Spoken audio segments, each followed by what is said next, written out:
Hello દોસ્તો, Mahesh computer technology YouTube ચેનલમાં આપનું સ્વાગત છે। આજે આપણે વાત કરીશું ગુજરાત રાજ્ય પ્રાથમિક શિક્ષણ સમિતિ દ્વારા ધોરણ 1 થી 5ની ગુજરાતી માધ્યમ માટેની વેકેન્સી જાહેર કરી દેવામાં આવી છે। તેની સાથે સાથે એ કુલ વેકેન્સી છે એની અંદર કેટલા ટુકડા પડશે, બરાબર, કયા કયા વિભાગ માટે એની પણ વાત કરવામાં આવી છે। અને પછી એના પછી નેક્સ્ટ દેખવા જઈએ તો જે એ વેકેન્સી છે એને જે આપણે ફોર્મ ઓનલાઈન કરવાની પ્રોસેસ છે એ છેલ્લે સુધી ક્યાં સુધી સ્ટેપ બાય સ્ટેપ ફોલો કરવાની છે એના વિશે વાત કરવાની છે।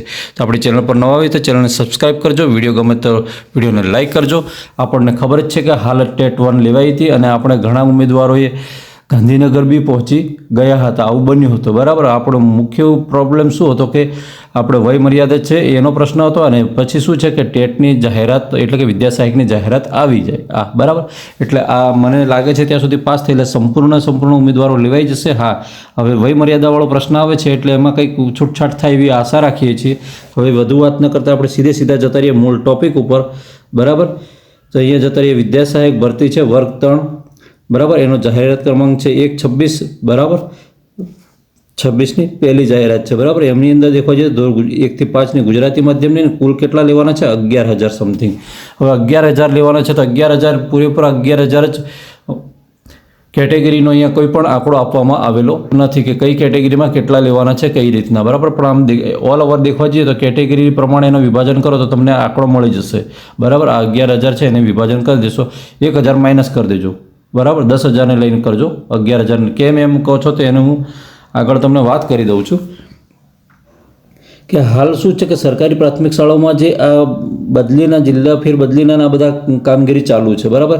એટલે અહીંયા કોઈ એક જગ્યાએથી એક્સ જગ્યાએથી ઉમેદવાર ઉપડીને વાય જગ્યાએ જાય છે અથવા તો ઝેડ જગ્યાએ જાય છે, પણ અહીંની જે જગ્યા છે એ તો ધ્યાનમાં હોય ને, એટલે કુલ જગ્યાઓ અમને મળી ગઈ છે કે આપણે કુલ ભરતી આટલી કરવી પડશે। એના આધારે આપણે વેબસાઇટ પર સત્તાવાર નોટિફિકેશન જાહેર કરી દીધું છે અને ઉક્ત જે જગ્યાઓ છે એ પૈકી મેં તમને વાત કરી હતી, એમાં વાત કરી હતી દિવ્યાંગજનો માટે સામાન્ય વહીવટ વિભાગ દ્વારા નક્કી કર્યા મુજબની 4% લેખે દિવ્યાંગજનોની ખાસ ભરતી ઝુંબેશ અંતર્ગત એમની પહેલાં ફોર્મ નહોતા ભરાયા, બરાબર। એના કારણે ફરી આ બીજા રાઉન્ડની અંદર આ જે બીજા પ્રસંગમાં એમને આ પ્રક્રિયા હાથ ધરવામાં આવનાર છે, બરાબર, આ રાઉન્ડની અંદર। એટલે આની અંદરથી કેટલાક ટકા 700-800 સમથિંગ કંઈક જે કંઈ છે એ એટલી વેકેન્સી એમાં જતી રહેશે દિવ્યાંગજનોની અંદર, એની અંદર।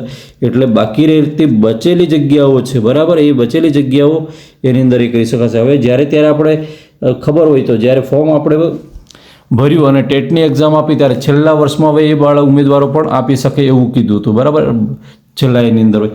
હવે એ ઉમેદવારોએ શું છે કે ડીએલએડની અંદર જે ઉમેદવારો છે એ છેલ્લા વર્ષનીમાં અભ્યાસ કરતા હતા અને એમણે ટેટ 1 પાસ પણ કરી દીધી છે, એટલા કેપેબલ હતા કે જેમણે પાસ પણ કરી દીધી છે। એ ઉમેદવારોને શું ફોર્મ ના ભરાય, એ ઉમેદવારો પણ ફોર્મ ભરી શકશે, પણ શું છે કે આ ઉમેદવારો ડીએલએડના ગુણના અને માર્કશીટને તેઓની ડીએલએડનું પરિણામ પ્રસિદ્ધ થઈ તે ઓનલાઈન ભરવા માટે ફરીથી ફોર્મ ખુલશે। એટલે વાત શું આવી તમારી, આપણે સીધી વાત કરી દઈએ કે આ ભરતી પ્રક્રિયાની પ્રોસેસની મેરિટ જનરેટ થવાની પ્રોસેસ છે, મેરિટ જનરેટ થવાની એ કેટલો સમય લેશે તો જ્યાર સુધી ડીએલએડનું રિઝલ્ટ નહીં આવે, બરાબર, રિઝલ્ટ આવશે અને એના પછી 15 દિવસ આપણે 10 અઠવાડિયું 5 દિવસ આપવામાં આવશે અને 5 દિવસ આપ્યા પછી બીજા 10 દિવસ ખેંચશે માર્કશીટ રિઝલ્ટ જનરેટ થવા માટે અને પછી તમારું મેરિટ જનરેટ થશે, બરાબર। પહેલો રાઉન્ડ બહાર પડશે કે જે પડશે હવે તે વિદ્યા સહાયકનો ત્યારે પડશે, એટલે વિદ્યા સહાયકનો રાઉન્ડ છે ત્યારે જ બહાર પડશે। હવે દેખવા જઈએ તો તે વખતે આ ઉમેદવારો છે ફોર્મ ભરી શકશે। હવે કઈ વેબસાઇટ પર તો આપણી ઓલ ઓવર આપણે જે રેગ્યુલર ભરતા એની પર આની વિગત મૂકી દેવામાં આવશે અવારનવાર, એટલે કે ડીપી ગુજરાત ઇન પર મૂકવામાં આવશે અને જે ફોર્મ ભરવાની પ્રોસેસ છે 15/4/26ના રોજથી ચાલુ થાય છે, એટલે કે 15મી એપ્રિલના રોજથી ચાલુ થાય છે બપોરે 12 વાગ્યાથી, એમ કે છે બપોરે 12 પણ 3 વાગ્યાથી ઓલરેડી ચાલુ થઈ જશે। એક પહેલા જ દિવસે ઉતાવળ નહીં કરી દેવાની, સર્વરમાં કંઈ ગોટાળા હોય તો પછી કલાકથી। અને દેખવા જઈએ 24/4/26ના રોજ 24/4/26ના રોજ પછી પાછું ફિનિશ થઈ જશે, બરાબર। એટલે આટલા 10 દિવસનો ટાઈમ આપે છે। હવે અહીંયા તમને વાત કરી દીધી છે કે શૈક્ષણિક લાયકાતની છે વાત, એ નોટિફિકેશનની અંદર આવી જશે। પગાર ધોરણની વાત જે તે આવશે ફૂલ નોટિફિકેશન, એની અંદર આવી જશે વય મર્યાદા. વય મર્યાદા મોટો ઇમ્પોર્ટન્ટ ટોપિક છે કે આ છૂટછાટ આપવી પડશે ઉમેદવારોને, બરાબર. એવું નહીં કે ઘણા ઉમેદવારો એવા પણ છે કે જે વય મર્યાદાની નજીક છે. પસંદગીની પ્રક્રિયાના નિયમો છે એ પણ અંદર આપી દીધેલા છે સ્વીકાર કેન્દ્રોની અંદર. બધી જ સૂચનાઓ અંદર આપેલી છે ને એનો આપણે કાળજીપૂર્વક અભ્યાસ કરવાનો છે. અભ્યાસ કર્યા પછી એને પૂરેપૂરું પાલન કરીને ફોર્મ ભરવાનું છે. અને અરજી કરવાનો છેલ્લો સમય એટલે કયો છે તો આપણે 24/4 છે. કદાચ જ લંબાશે, પાછો તમને એમ કહું છું, કદાચ જ લંબાશે, 1-2 દિવસ લંબાઈ શકે, પણ એના ભરોસે નહીં રહેતા. એના પહેલાં બને ત્યાં સુધી ફોર્મ ભરવાની પ્રક્રિયા પૂર્ણ કરી દેજો. ઓકે મિત્રો, વિડીયો ગમે તો વિડીયોને લાઇક કરજો, ચેનલ પર નવા ચેનલ સબસ્ક્રાઈબ કરવાનું બિલકુલ નહીં ભૂલતા.